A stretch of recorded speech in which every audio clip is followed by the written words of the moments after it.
Shameel, thank you so much for the time. It's been a difficult period, clearly, and South Africa's economy is certainly not doing well. You could see that then as well in the service revenue numbers.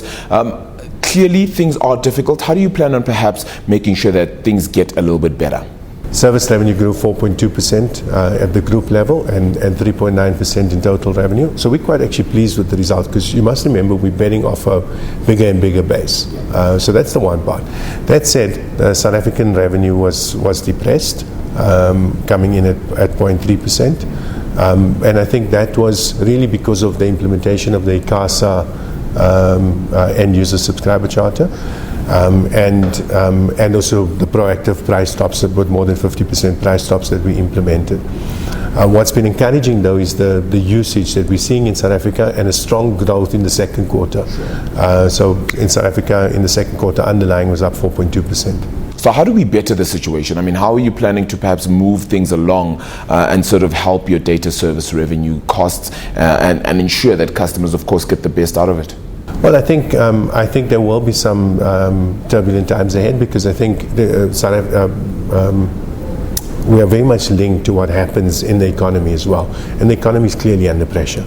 So it's important for us to be able to outsmart our competition, if you like, but also to provide relevant offers to our consumers. And that's where, being able to provide personalized, just for you bundles become extremely important.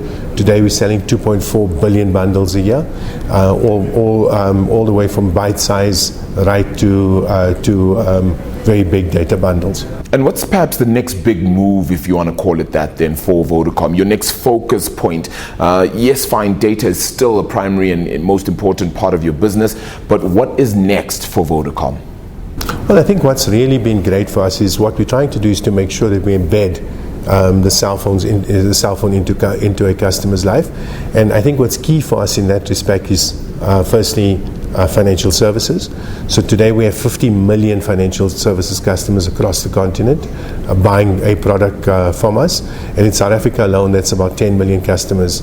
So that's really great for us in terms of how that's expanding and the revenue growth that's coming from it. About 8.8 billion rand for the half coming from all our financial services products, which in South Africa now that will be a 2 billion rand a year business. Yeah. So it's becoming more and more key, and then obviously embedding lifestyle services into the phone itself. So being able to be entertained from the phone is an example. So video, music, gaming, and we're seeing all these platforms gain a lot of traction.